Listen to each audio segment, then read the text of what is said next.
Ika-27 Kabanata. Nang mapagpasyahang maglalakbay kami papuntang Italia, si Pablo at ang ilan pang bilanggo ay ipinailalim sa pamamahala ni Julio, isang kapitan ng hukbong Romano na tinatawag na mga sundalo ng emperador. Sumakay kami sa isang barkong galing sa Adramitio papunta sa lalawigan ng Asya at naglakbay kami kasama sa Aristarco na taga-Tesalonikang nakatira sa Macedonia. Kinabukasan, dumaong kami sa Sidon. Naging magaan ang loob ni Julio kay Pablo. Pinahintulutan niya itong makadalaw sa kanyang mga kaibigan upang matulungan siya sa kanyang mga pangangailangan. Mula roon ay naglakbay kaming muli. At dahil sa pasalungat ng hangin, kami na may bay sa gawing silangan ng Chipre upang kumubli. Dumaan kami sa tapat ng Cilicia at Pamphylia, at kami dumating sa Mira, isang lungsod ng Lycia. Ang kapitan ng mga sundalo ay nakakita roon ng isang barkong buhat sa Alejandria papuntang Italia, at inilipat niya kami roon. Mabagal ang aming paglalakbay. Tumagal ito ng maraming araw at nahirapan kami bago nakarating sa tapat ng Sinido. Buhat dito'y hindi namin matahak ang kalawakan ng dagat sapagkat pasalungat kami sa hangin. Kaya't nagpunta kami sa silangan ng Kreta na kubli sa hangin. Nagdaan kami sa tapat ng Salmon. Matyaga kaming namaybay sa tabi hanggang sa marating namin ang pook na tinatawag na Mabuting Daungan na malapit sa bayan ng Lasea. Mahabang panahon na kaming naglalakbay. Mapanganib na ang magpatuloy dahil nakaraan na ang araw ng pag-aayuno. Kaya't pinagpayuhan sila ni Pablo. Mga Ginoo, sabi niya, sa tingin ko'y mapanganib na ang maglakbay mula ngayon at maaring mapinsala ang kargamento at ang barko at manganib pati ang buhay natin. Ngunit higit na pinahalagahan ng kapitan ng mga sundalo ang salita ng may-ari at kapitan ng barko kaysa sa payo ni Pablo. Dahil hindi mabuting tigilan ang daungang iyon kung panahon ng taglamig, minabuti ng nakararaming magpapatuloy na sila sa kanilang paglalakbay sa pag-asang makakarating sila sa Fenice. Ito isang daungan sa Kreta at nakaharap sa hilagang kanluran at timog kanluran. Umihip ng marahan ang hangin buhat sa timog, kaya't inakala nilang maaari na silang umalis. Isinampa nila ang angkla at sila'y namaybay sa Kreta.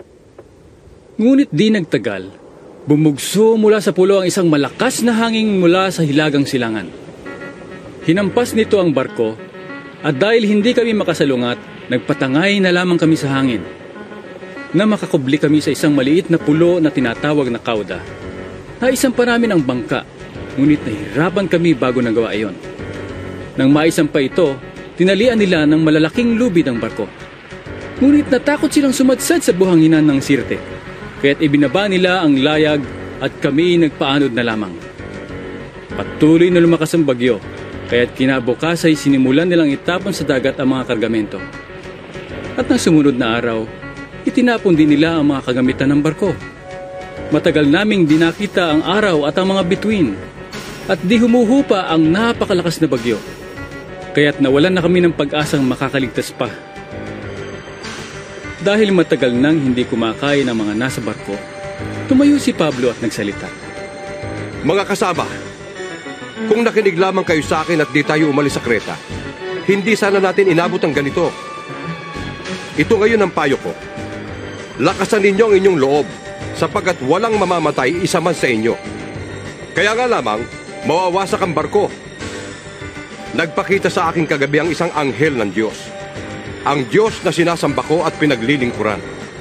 Sinabi niya sa akin, huwag kang matakot, Pablo. Dapat kang humarap sa emperador. Alang-alang sa iyo'y ililigtas ng Diyos ang lahat ng mga kasama mong naglalakbay. Kaya tibayan ninyo ang inyong loob, mga kasama. Sapagkat nananalig ako sa Diyos na mangyayari ang lahat ayon sa sinabi niya sa akin. Lamang, mapapadpad tayo sa isang pulo. Pagkalipas ng 2 linggo sa gitna ng dagat, napadpad kami sa dagat Mediteraneo. Nang maghahating gabi na, napuna ng mga marinero na nalalapit na kami sa pampang. Sinukat nila ang tubig at nakitang may 40 metro ang lalim nito. At pagsulong pa nila ng bahagya ay muli nilang sinukat at nakitang may 30 metro na lamang. Sa takot na sumadsad kami sa batuhan, inihulog nila ang 4 na angkla sa hulihan ng barko at ipinanalangin mag-umaga na sana.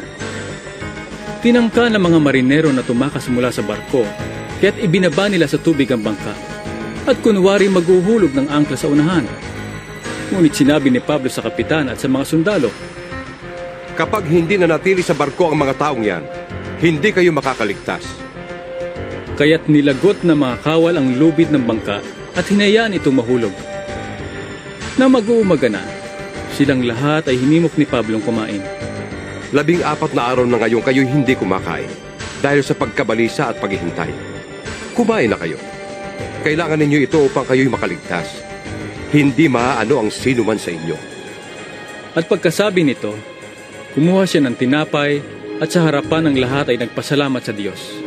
Pinagpira-piraso ang tinapay at kumain. Lumakas ang loob ng lahat at sila'y kumain din. Kaming lahat ay 276 na katao. Nang mabusog sila, itinapon nila sa dagat ang kargang trigo upang gumaan ang barko. Nang mag-umaga na, nakatanaw sila ng lupa, ngunit hindi nila alam kung anong lugar iyon. Napansin nila ang isang dalampasigan at binalak nilang igawi doon ang barko kung maaari. Kaya't nilagot nila ang tali ng mga angkla at iniwanan na ito sa dagat. Kinalag din nila ang tali ng malalaking sagwan at itinaas ang layag sa unahan upang ang barko'y itulak ng hangin papunta sa dalampasigan. Ngunit nasadsad ang barko sa dakong mababaw. Bumaon ang unahan ng barko kaya't hindi makaalis. Samantala, ang hulihan naman ay nawasak dahil sa kahampas ng malalakas na alon.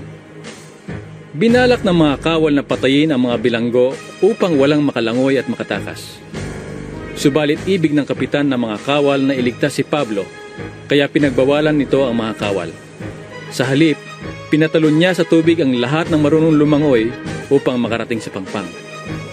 Ang iba inutusan niyang sumunod na nakahawak sa mga tabla o piraso ng barko. At kaming lahat ay nakarating sa dalampasigan.